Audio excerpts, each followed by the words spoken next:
Oh, cuánto le amo, porque Él me amó a mí.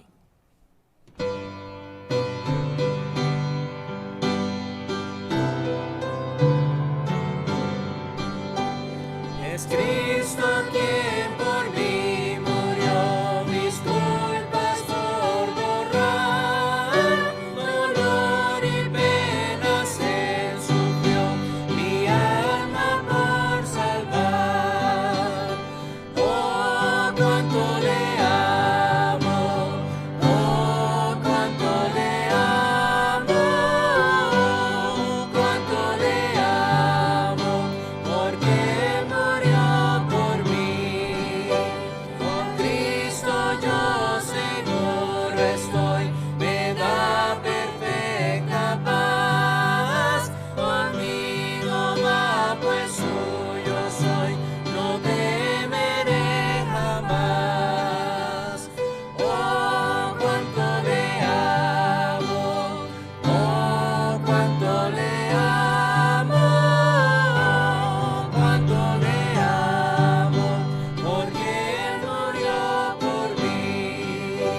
En horas tristes de dolor, consuelo da Jesús, me ofrece fuerzas y valor, me guía en su luz. Oh, cuánto le amo, oh, cuánto le amo, cuánto le amo, porque Él murió por mí. Hermanos, tomen sus Biblias y vayan buscando Juan capítulo 16, versículo 33 para iniciar, y después vamos a pasar a Romanos capítulo 8, versículos muy conocidos, y quiero hoy hablar acerca de usted que está peleando con sus dudas y la incertidumbre. Es un tiempo muy complicado, no es secreto, y podemos usar muchas palabras de ánimo, muchos clichés, frases célebres para a veces hasta pretender que estamos sintiéndonos bien, pero en los corazones de muchas personas hay muchas dudas y mucha incertidumbre. En el mundo no es mi énfasis hoy, no me preocupa, el mundo no tiene mucho por qué estar feliz en estos tiempos, pero el creyente sí. El creyente tiene que tener un combustible diferente, y quiero que enfoquemos esto hoy, porque hay formas de combatir esta guerra mental que se desata cuando las cosas no van bien, y hay razones del por qué cristianos y personas que han tenido problemas, dificultad, y estamos enfrentando estos temas de estos tiempos, estas circunstancias de estos tiempos, por las que caen en incertidumbre y en duda. Y quiero que leamos allí en Juan 16:33, Jesús hablando. Y si usted lo lee desde el versículo 25 hasta el 33, Jesús viene hablando en alegorías, pero aquí no está hablando en alegorías, está hablando directamente, y dice: estas cosas os he hablado para que en mí tengáis paz. Paz. En el mundo tendréis aflicción, pero confiad, yo he vencido al mundo. No dice: en el mundo tendréis aflicción, y confíe porque todo va a salir bien, o mañana es un nuevo día, o no olvide que las cosas siempre son más oscuras antes de que llegue la luz. No, Él dice: yo he vencido al mundo. Usted puede confiar no porque hay una frase célebre, es porque hay un hecho que respalda lo que Él está diciendo. Cuando Jesús dice: yo he vencido al mundo, significa que Él preserva a sus hijos en medio de la persecución. Es literalmente lo que habla esta palabra de vencer al mundo. Es preservar de peligro. Y más allá, habla de la protección del sistema del mundo. Lo que el mundo hace todos los días, que es anti Dios, anticristo, anticristianismo, y todo lo que nosotros en lo cual hemos depositado nuestra fe.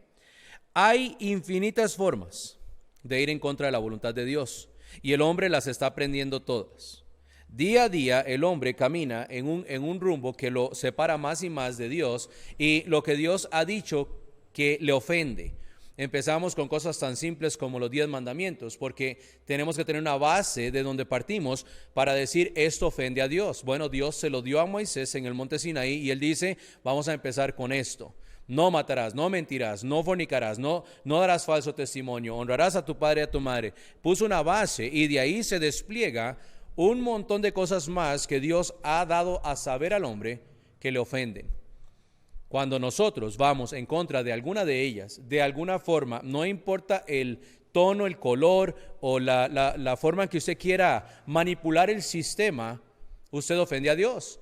Entonces el mundo ha ido completamente en la otra dirección, lejos de Dios, y pretende que va a estar bien. Esto es una falacia. En esencia, en cuanto a la salvación, en cuanto a la vida del creyente, en cuanto al destino del creyente, no hay ninguna cosa o situación que pueda vencer la salvación del creyente. Usted podrá desanimarse en la carne, usted podrá en sus emociones y en su mente decaer, deprimirse. Algunos dicen que eso no es posible para un cristiano, sí lo es. Hay condiciones médicas, circunstancias donde cristianos se deprimen, se decaen, se sienten derrotados. En la Biblia está llena de ejemplos de hombres y mujeres que tuvieron circunstancias más allá de lo que parece su capacidad, pero en esos momentos es cuando Dios mejor trabaja. Es literalmente algo que Dios ha prometido a sus hijos, lo cual no va a vencer nuestra salvación. Su carne sí, se lo prometo. Y muchos en estos días se han caído, han perdido esperanzas, han perdido el gozo, han perdido la satisfacción, han perdido ese lustre, ese brillo en sus ojos, porque algo en este mundo te quitó ese gozo. Y lo siento por usted, pero en cuanto a su salvación, si el mundo pudiese tocar su salvación, si hubiese una circunstancia, un elemento aquí en este planeta, en la vida del ser humano que logra desintegrar la salvación que Dios ha dado a sus hijos, estaríamos en serios problemas. Porque esto de me voy a agarrar muy fuerte de la mano de Dios, eso no existe. Eso es algo que otro cliché que hemos inventado para decir, aquí estoy fuerte. Pero la Biblia dice lo contrario, y vamos a verlo ahora en Romanos. Dice que nada me separará a mí del amor de Dios. Nada, Él me sostiene en su mano. Yo no sostengo la de Él, porque la mía se suelta. Y fácilmente se ocupó un simple virus para que un montón de cristianos anden allá afuera gritando que las estrellas están cayendo y ya no hay esperanza. Algo tan simple como un virus. Nadie te está amenazando a muerte, nadie se está persiguiendo, no hay una guerra desatada en las calles de nuestro país, no hay una invasión de un ejército, no hay cosas que atentan contra su vida y su familia. Usted está junto en casa, tranquilo, y un virus te ha logrado desanimar y llevar a un punto de quiebre. Es porque usted siente que usted está agarrado de Dios. Bueno, estoy hoy para recordarle que no funciona así. La palabra duda se define como la falta de determinación sobre sus creencias. O sea, usted no está completamente seguro de algo que usted cree o alguna noticia o algún hecho que usted está presenciando, alguna noticia que escuchó. La duda es falta de determinación. Yo no voy a aceptarlo como tal. Y la incertidumbre habla de la falta de seguridad sobre algo, especialmente cuando ese algo ha llegado a crear incertidumbre. Voy a dar un ejemplo muy simple. Hemos estado esperando volvernos a reunir y muchos están preguntándose, ¿va a ser como era antes? ¿Hay un antes y un después? ¿Va a haber esto? Y entonces empieza la incertidumbre sobre algo que usted tenía como muy seguro. Algo te movió tus bases. Algunos de ustedes ya han hecho planes alternos para ver cómo van a funcionar en este mundo virtual de iglesia, y pensando que quizá no es necesario volverse a reunir cuando la oportunidad ya se abra. Hay personas, y escucha hermanos y amigos que está hoy con nosotros, hay personas que han dicho, nos vamos de esta iglesia. No esta, pero otras iglesias he escuchado. Párese a pensar por un momento, ¿de qué estás hablando? No hemos podido reunirnos como iglesia ya hace 4 meses y medio. Y algún cristiano le puso un mensaje a su pastor y dice, me voy de esta iglesia. tengo una pregunta muy tonta. ¿Para dónde va a ir? O sea, ¿qué es? ¿Va a sintonizar otro canal? ¿Va a buscar otra página en Facebook? ¿Entienden lo ridículo que está llegando a ser el pensamiento de muchos cristianos en un tiempo cuando no se ocupa incertidumbre, se ocupa confianza en Dios? Usted no puede dejar que esto determine. Te ha movido el piso las cosas. Tienes dudas, tienes incertidumbre. Usted no está determinado sobre sus creencias. Y otra cosa, estás escuchando y leyendo cosas que se lanzan en internet, mensajes de personas oscuras acerca del fin de los tiempos y lo que está pasando. Y está bien, y usted está confundido y hasta con miedo. ¿Dónde queda la Biblia? ¿Dónde queda lo que dice Dios en cuanto a estas cosas y no el resto del planeta? Porque el hombre tiene muchas opiniones, pero la opinión no filtrada sobre la palabra de Dios es simplemente eso, es aire caliente. Pero te ha logrado mover tus bases como cristiano, porque usted escucha a otros mensajeros, otros pastores, y este es uno de los problemas del mundo virtual. Ahora tienes muchos pastores. Y a veces hay conflicto entre las doctrinas y los mensajes porque muchos cristianos no saben determinar si el que está enseñando tiene sana doctrina.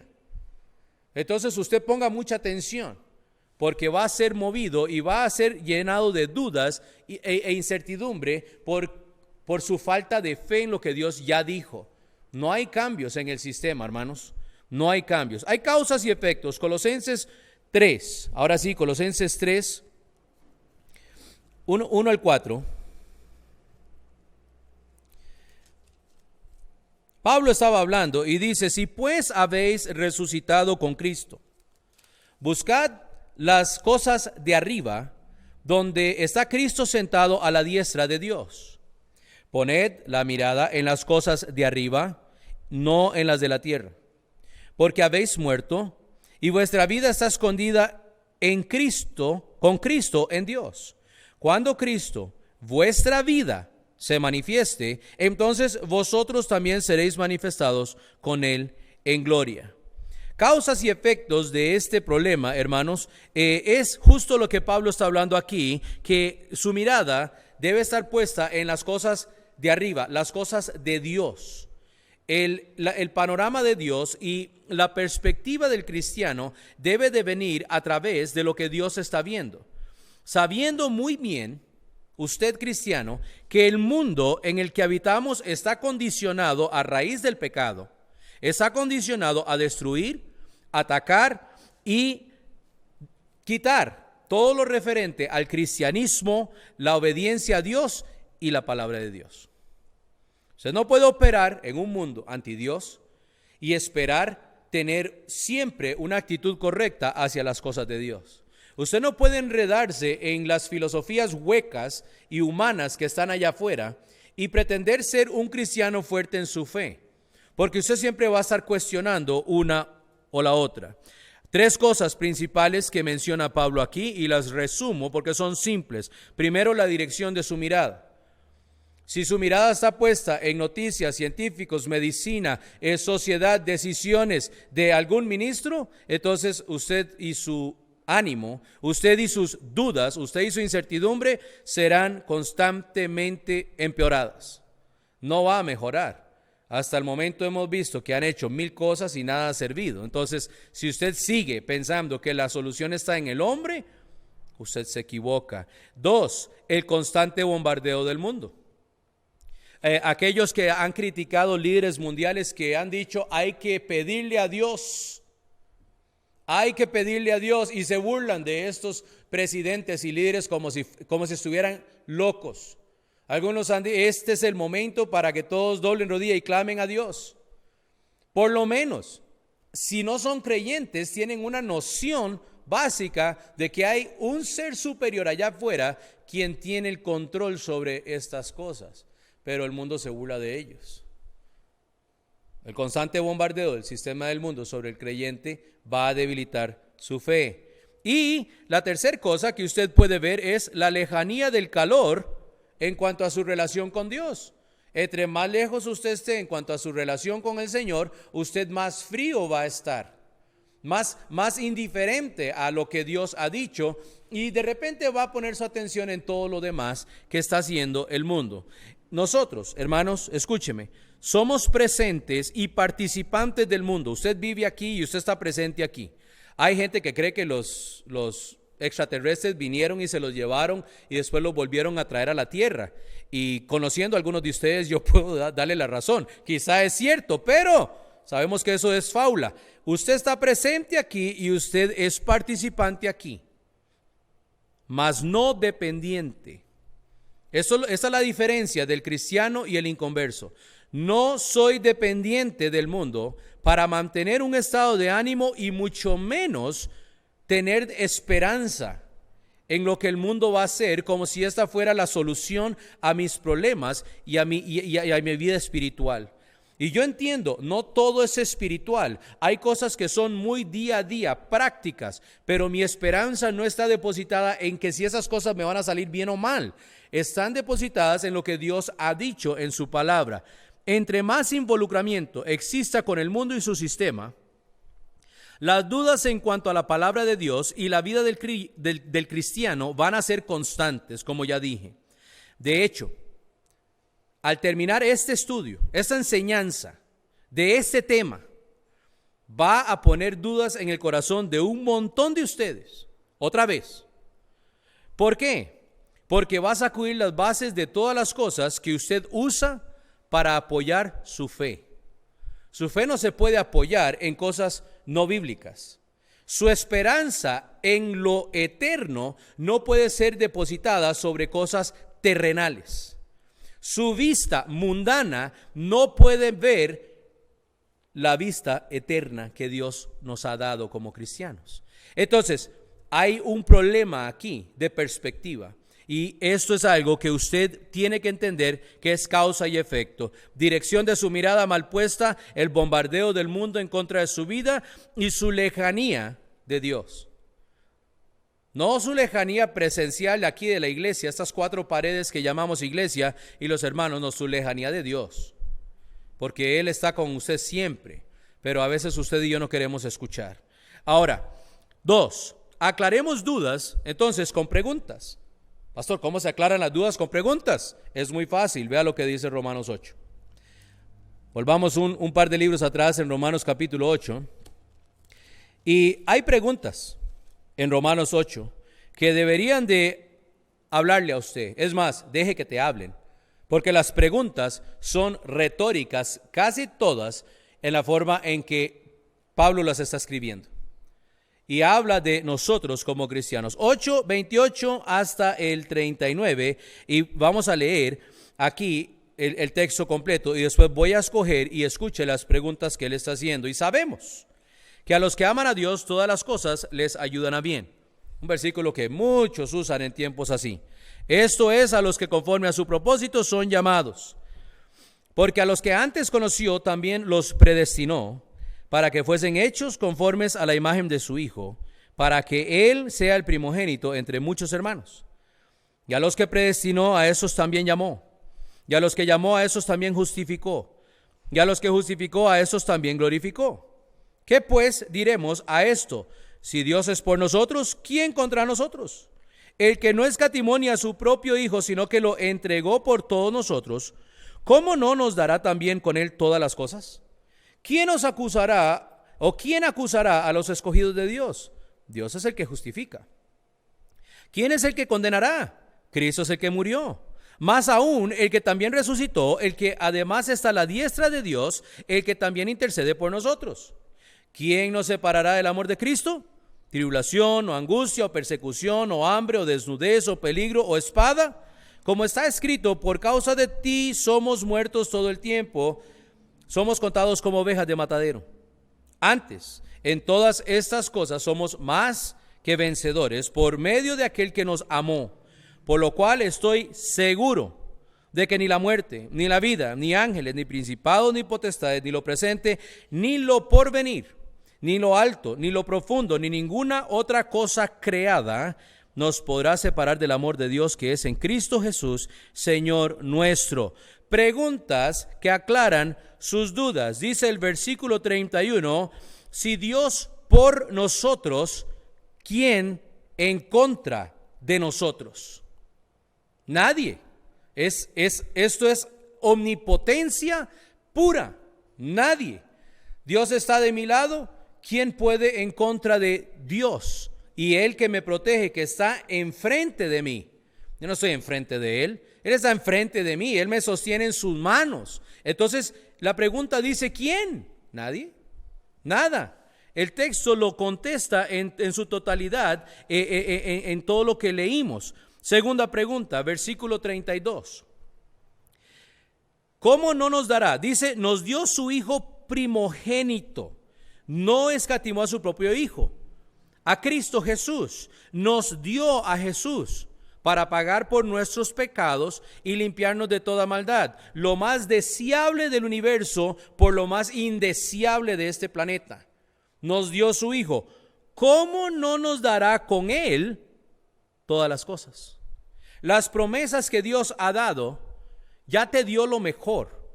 Y no es tu plata, no es tu casa, no es tu familia, es Cristo. ¿Entiende?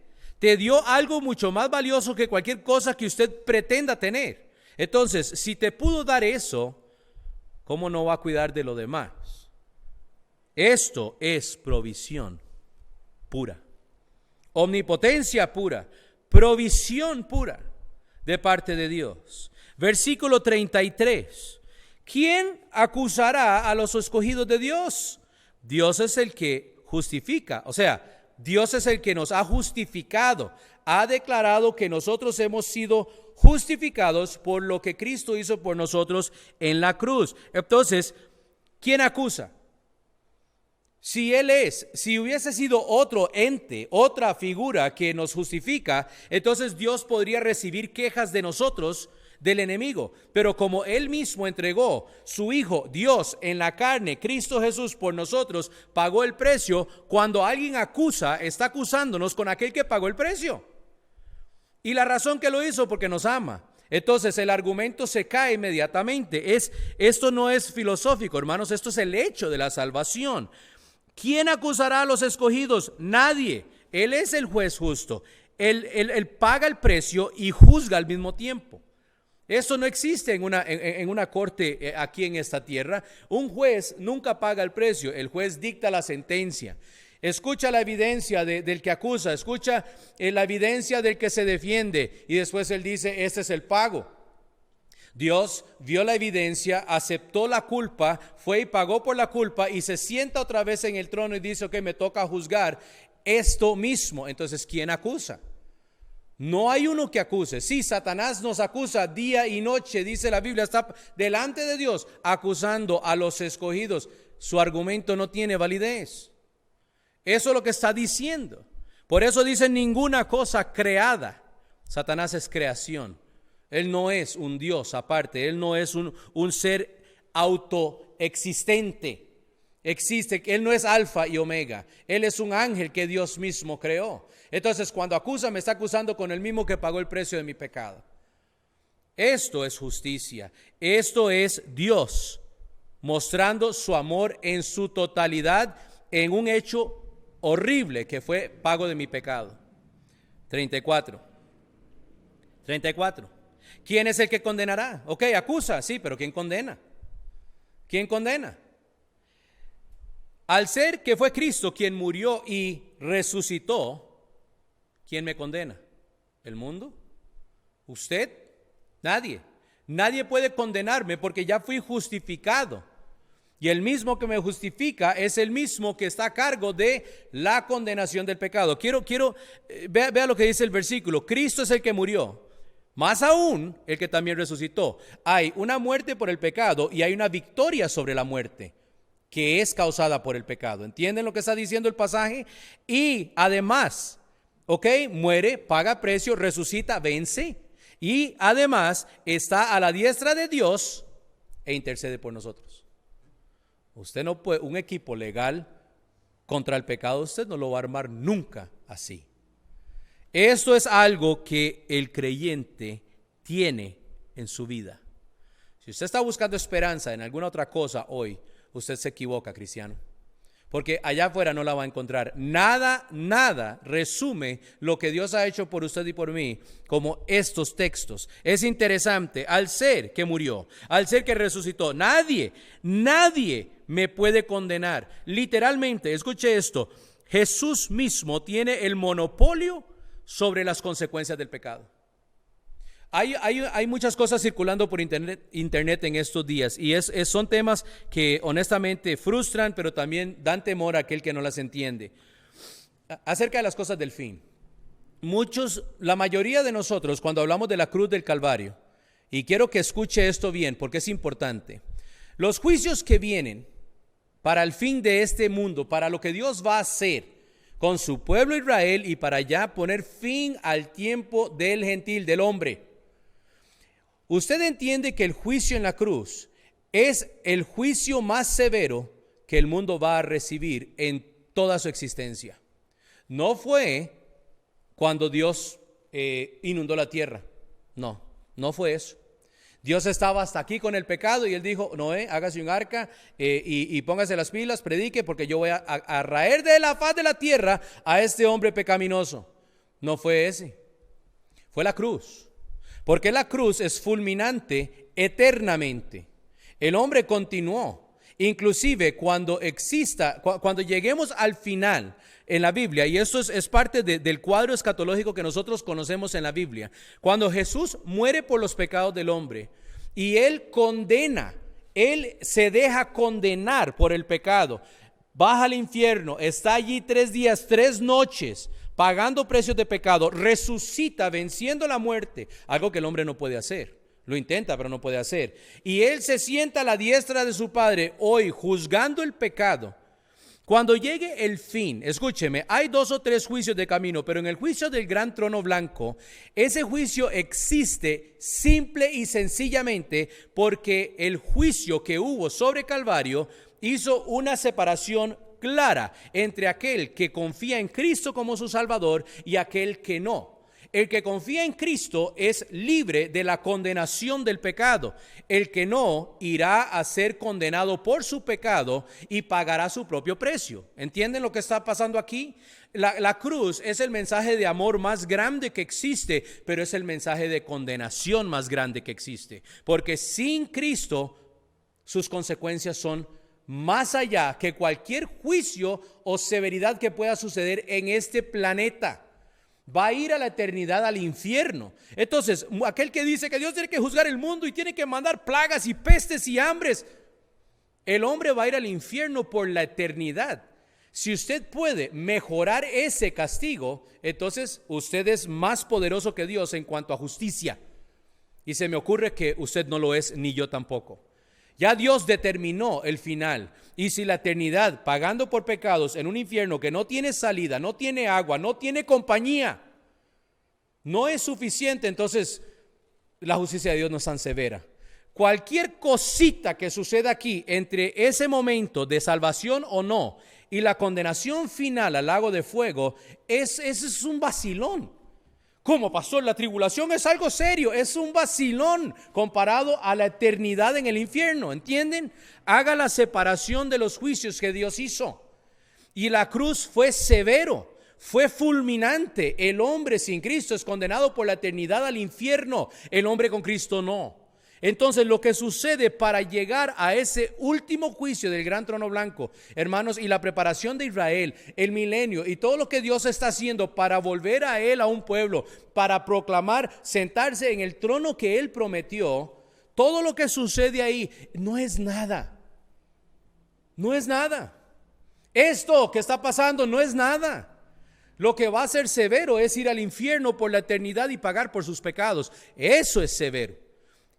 Y es triste porque Cristo ya pagó ese precio.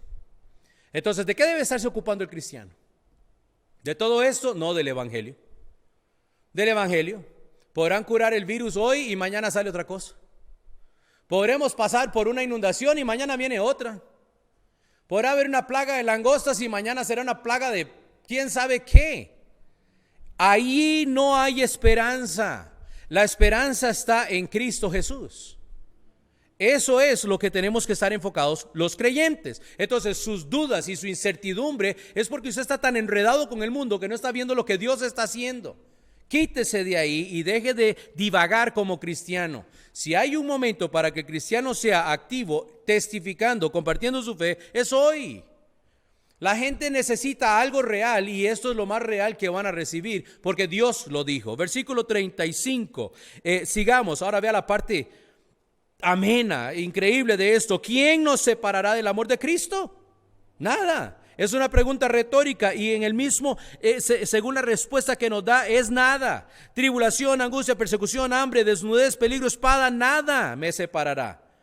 Yo puedo confiar en Dios. Yo puedo confiar en Cristo y estas preguntas aclaran mis dudas. Porque pone mi enfoque de mi vida en cosas que Dios ha dicho y no en las circunstancias actuales de la vida del hombre.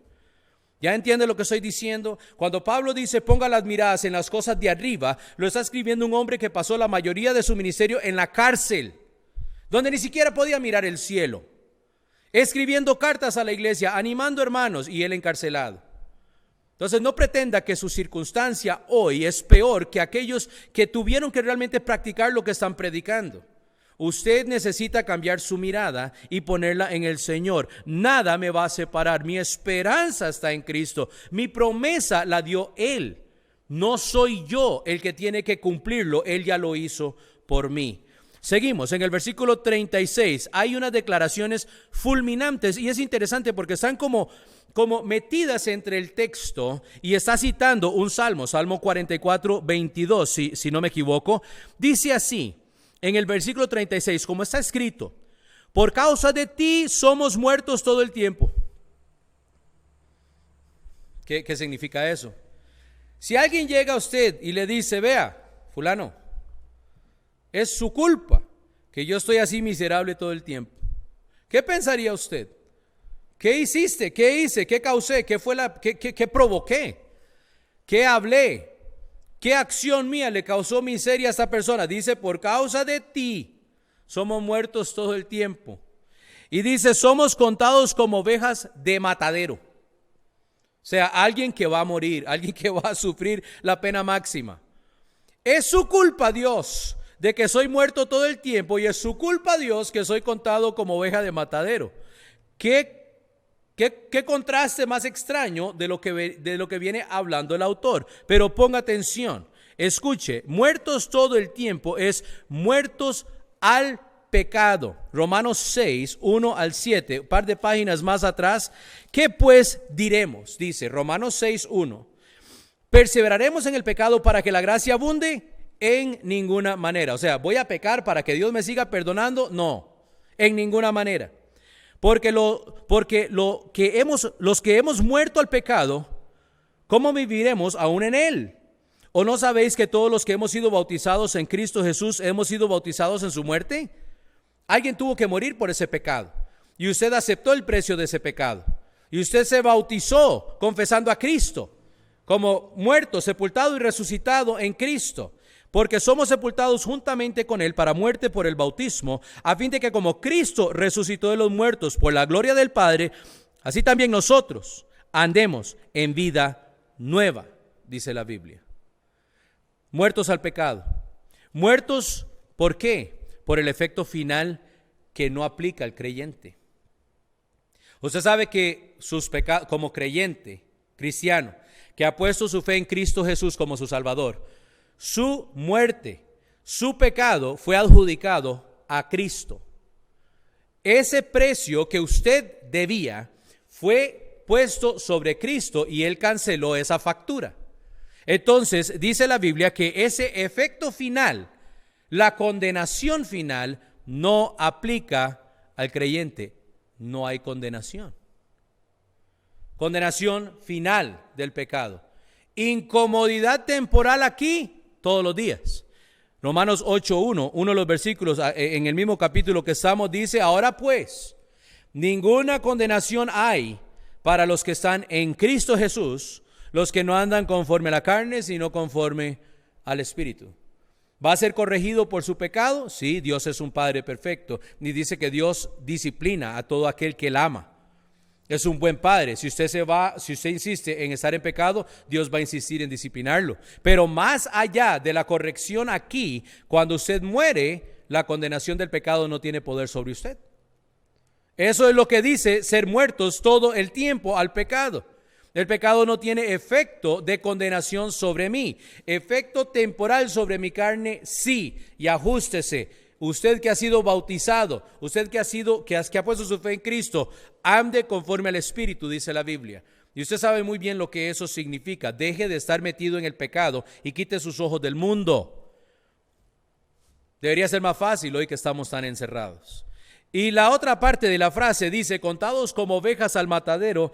Usted ha leído Isaías 53:7. Isaías 53:7. Es uno de los versículos que se memorizan mucho cuando vamos a testificar. Y dice así: angustiado él y afligido, no abrió su boca. Como cordero fue llevado al matadero, y como oveja delante de sus trasquiladores, enmudeció y no abrió su boca. Somos contados como ovejas al matadero porque nosotros, los creyentes, hermanos, no tenemos una relación normalizada. O sea, nuestra relación con el mundo no es normal, no puede ser normal. Y el sistema del mundo. Cuando el mundo hace una cosa, corre hacia la derecha, normalmente la Biblia dice usted tiene que ir a la izquierda. Y cuando la Biblia corre a la izquierda, el mundo a la izquierda, la Biblia casi siempre va a decir usted debe ir a la derecha. Entonces su relación con el mundo no es normalizada, y si lo es, usted tiene un serio problema espiritual. Si usted está cómodo en el mundo y usted sigue detrás del mundo y usted se ríe con el mundo y usted vacila con el mundo y usted se mueve en el mundo, entra y sale como si no hubiese nada, me pregunto, ¿será usted del mundo y no de Dios? Porque el que es de Dios no se normaliza con el mundo, no puede armonizar con su sistema. Es imposible. El Espíritu Santo se encarga de decirle por qué. Mora en nosotros, incomoda al creyente, habla al creyente cuando el creyente se pone muy amistoso con el mundo. Y si usted dice, pues a mí Dios no me dice nada, quizás porque no lo tienes. Es así de simple. Hay personas que viven una vida religiosa, tremendos, se ven muy piadosos, se ven muy lindos, pero viven como el diablo allá afuera. Entonces, alguien está mintiendo, o Dios o usted. Por esto, hermanos, somos contados como ovejas al matadero, porque siempre habrá oposición. Siempre. Entonces su esperanza no puede estar acá. Sus dudas que usted constantemente le sacuden es porque usted no está confiando en lo que Dios ha dicho. Está confiando en lo que el hombre está inventando. Entendamos esto, que la Biblia no esconde nunca la posición que tenemos en Cristo. El que no es conmigo, contra mí es. ¿Más claro? Más claro, Jesús dijo esto de casualidad. La Biblia no esconde la posición que tenemos en Cristo. Las dudas y la incertidumbre entran cuando usted y yo quitamos nuestra atención de la verdad de la palabra de Dios, de las promesas de la palabra de Dios, de lo que ya se cumplió en la palabra de Dios. Ahora escuche las declaraciones directamente, porque los últimos 3 versículos acá nos dicen, defina su posición, 3, con estas siguientes declaraciones. Defínase. Dice el versículo 37, antes en todas estas cosas somos más que vencedores por medio de aquel que nos amó. Vencer algo es bueno. Usted logra vencer una tentación, vencer una circunstancia. Yo allí ya cuento, me siento como un ganador, pero aquí dice que soy más que eso. Usted no simplemente logra vencer y sobrevivir, usted logra avanzar. ¿Entienden? Cuando usted puede ver esto en la figura, tal vez de una forma muy figurativa, en lo que David hizo con Goliat. Goliat era una obra imposible para David, pero David no solamente sobrevivió el ataque, David avanzó un ejército. ¿Entienden? Así es como Dios trabaja. Entonces, cuando dice que soy más que vencedor, es que usted no está puesto aquí para simplemente sobrevivir y pasarla. Ay, sobreviví hoy y vamos a ver mañana. Usted está para no solo sobrevivir hoy, está para avanzar en el ejército del Señor. Entonces, si las circunstancias actuales, y hermanos, yo he evitado mencionar este virus porque me cansan las noticias, me cansan las actitudes y me cansan aquellos que andan corriendo, jalándose en el pelo viendo a ver qué pasa. Dios no te hizo solo para vencer, te hizo para avanzar. Entonces, ¿qué estás haciendo? ¿Dónde está su fe? ¿Dónde está su ánimo, su esperanza cuando tiene textos así? Que ningún pechi, que ninguna tarjeta, que ningún mensaje en internet va a darte este tipo de palabras. Y vienen de parte de Dios. Más que vencedor. Yo no solo estoy aquí para sobrevivir, estoy para avanzar un plan y un objetivo que Dios tiene. Por lo cual, dice versículo 38, estoy seguro que ni la muerte, ni la vida, ni ángeles, ni principados, ni potestades, ni lo presente, ni lo porvenir, ni lo alto, ni lo profundo, ni ninguna otra cosa creada me va a separar del amor de Dios que es en Cristo Jesús. No solamente tienes una fuente de esperanza, tienes un objetivo en medio de la esperanza, y mientras estás peleando a muerte contra el pecado y contra este mundo y lo que el mundo hace, tienes un Dios que dice: yo no te voy a soltar. Eso es esperanza. Pablo dijo esto. Con este conocimiento declarado, porque aquí está siendo declarado a usted. No es una sugerencia, no es que Dios dice: vea, léete ese versículo de vez en cuando. Te lo está clamando desde el cielo diciéndole: este soy yo y usted es mío y así son los míos. Es lo que está diciendo Dios. Con esto declarado, ¿qué sigue? ¿Qué más hay para usted? ¿Seguir en las mismas rutinas de siempre o usted va a salir de ahí a hacer algo al respecto? Que yo no sé, usted está allí en su vida, en su casa, en su barrio con el Señor. Yo estoy en el mío. Y yo tengo que despertarme todos los días también y decir: bueno, Señor, hoy no sé exactamente cómo van a ser las cosas, pero yo confío en ti. Y voy a salir y voy a hacer lo que Dios me ha dado por hacer, porque eso es lo que se espera de mí como hijo de Dios. Pablo dijo en 2 Timoteo 1:12, se lo dijo a Timoteo, algo muy importante. Esta actitud, esta confianza de Pablo es la que usted tiene que tener. Yo sé, dice en 2 Timoteo 1:12, yo sé en quién he creído. Yo no creo en Carlos Alvarado, ni en Donald Trump, ni en el ministro de salud de ningún país, ni en la Organización Mundial de la Salud. Yo no creo en ninguno de esos, porque son hombres igual que usted y que mí. Yo confío en Dios. Pablo dijo: yo sé en quién he creído, y él no estaba hablando de César o los líderes espirituales de la iglesia, él no estaba hablando de sus colegas con los que él trabajaba, ni el carcelero que quizá era amable con él de vez en cuando. Él estaba hablando de Dios. Yo sé en quién he creído y yo he depositado en él mi confianza. Esa es la actitud del creyente, y eso es lo que él aboga hoy. Dios quiere que usted lo tenga. Y termino con esto. Jesús dijo, tomad mi yugo, lleve mi yugo, sí. Y al final de ese pasaje dice: hallaréis descanso. ¿Cómo tomo un yugo y hallo descanso al mismo tiempo? ¿Cómo puedo yo llevar algo que es incómodo, pesado, difícil y pensar que voy a descansar? Se trata de la confianza verdadera a pesar de que existe carga que va a llevar. Si usted cree que por ser cristiano va a pasar por esta vida ileso, sin que el diablo te moleste, sin que el mundo te ataque, sin que la vida sea difícil para usted, usted está, no sé, bueno, uno está muy equivocado, y dos, usted está viviendo una fantasía, porque lo vimos al principio: en el mundo tendréis aflicción.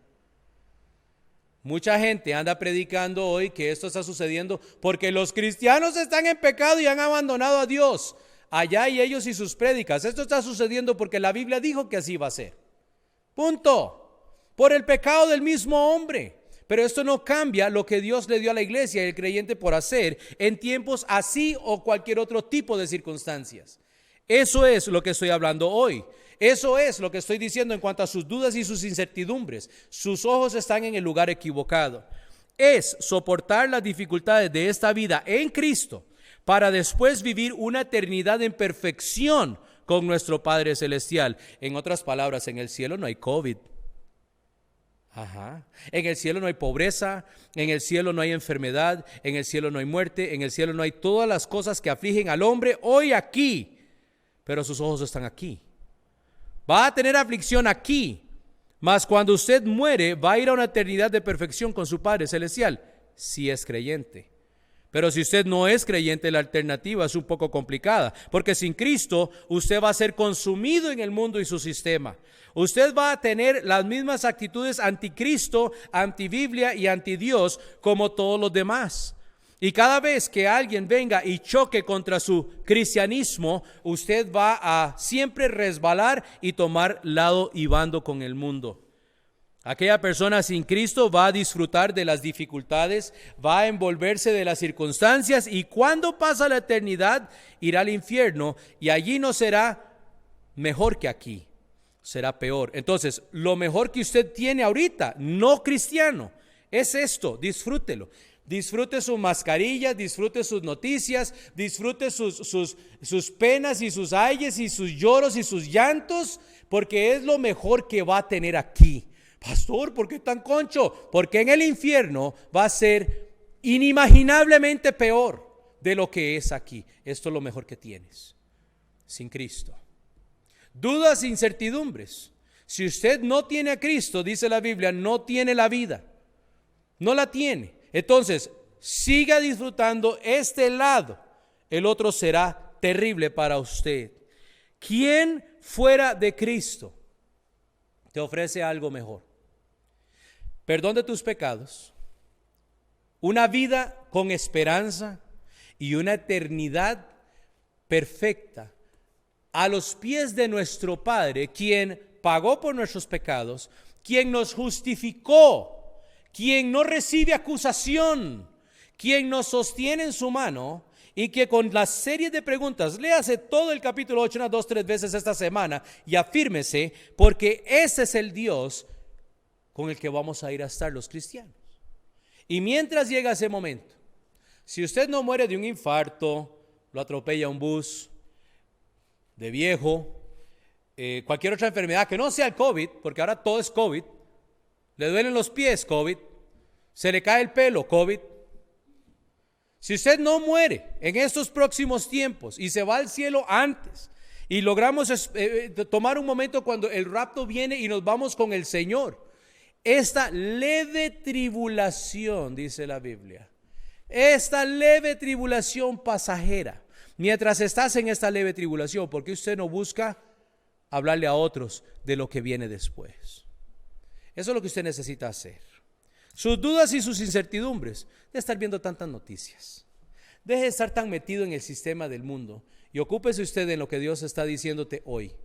Usted va a pasar por aquí, le guste o no, porque este es el planeta donde Dios te puso. Esta es la vida que Dios te dio. Esta es la circunstancia que ha permitido suceder. Vas a pasar por aquí, aunque ande en valle de sombra y muerte. No somos los primeros y no seremos los últimos.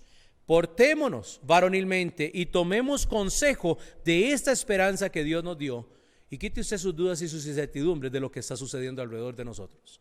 Confíe en Cristo. Si usted no tiene a Cristo en esta mañana, yo le invito, ahí donde usted está escuchando, si Dios ha tocado tu corazón y Dios te ha puesto y te ha enseñado que no eres hijo de Él, no tienes una esperanza de un futuro en el cielo, yo quiero que usted incline sus ojos ahí donde está y que ore al Señor con todo su corazón. Dígale: Padre, en este momento yo reconozco que yo soy un pecador y que mi pecado te ha ofendido. Yo acepto el pago del precio de mi pecado que Cristo hizo por mí. Acepto la sangre derramada en la cruz del Calvario como el pago suficiente de mi pecado. Te pido que entres en mi corazón, que entres a mi vida y me hagas tu hijo, tu hija, en el nombre de Cristo Jesús. ¿Oraste al Señor con todo tu corazón? ¿Le pediste perdón con un corazón contrito? Pues si lo has hecho, la Biblia dice que Cristo entra a morar en usted y te hace nueva criatura. Y las cosas viejas pasadas, dice, las cosas viejas pasaron y aquí todas son hechas nuevas. Y esta esperanza y esta posición en Cristo ahora es tuya. Y tienes una esperanza real de lo que viene y no de lo que está sucediendo alrededor tuyo. Eso es paz. Eso quita la duda. Eso quita la incertidumbre. Cristiano, ocúpese de algo que no sea este mundo. Por favor, se lo suplico. Haga algo que no sea quejarse de las circunstancias. Son incómodas, sí. Que nos cambian, sí. Todos estamos en el mismo barco, se lo prometo. Pero esto no es donde está puesta mi vista. Aquí no es donde está puesta mi confianza. Y usted necesita cambiar esa actitud. Pida perdón a Dios. Enfóquese, lea su Biblia. Comparta este mensaje con algunos. Haga algo, por amor a Dios, haga algo con esas transmisiones. Que no sea ahí, ya la vi, o la paga a la mitad. Haga algo con esto. Es una forma fácil. Si no tiene tratados, búsqueme. En la iglesia tenemos tratados. Usted puede repartir tratados. Haga algo para avanzar en su vida y deje de estar solamente sobreviviendo día a día. Hermanos, les amo en el Señor y oro todos los días que Dios nos regrese a la normalidad y que nos siga usando para hacer luz aquí en este pueblo. Séalo usted, refleje a Cristo, anímese en la palabra de Dios y esté orando los unos por los otros. Que Dios les bendiga, hermanos. Y vamos a estar pendientes de todo lo que está pasando y les estaremos avisando. Oramos y quedamos así con el final de esta transmisión. Padre, gracias porque tu palabra nos habla y nos exhorta. Señor, nos recuerda, porque Señor, son palabras fulminantes para nosotros, que no nos dejan espacio, Dios, para dudar de ti. Yo ruego que tomemos a pecho lo que tú has dicho hoy, Señor, en cuanto en este capítulo de Romanos, que es tan acertado, tan bien escrito, porque fue inspirado por ti mismo. Y Dios, hoy podemos descansar en él. Anímanos, Padre, danos fuerza, danos un tiempo de victoria, no un tiempo de sobrevivencia, Señor. Que el ejército avance en ese tiempo, que arregle, que se purifique, que se santifique la iglesia. En ese tiempo te rogamos. Bendícenos, danos una buena semana, Señor. Sabemos que hemos sido otra vez restringidos más de lo que hemos estado, pero Dios, confiamos en ti y sabemos que tú estás en control de todas estas cosas. Gracias, Señor, por amarnos tanto y gracias por darnos a Cristo. Es en el nombre de Él te pedimos. Amén. Que Dios les bendiga, hermanos. Que tengan una excelente semana.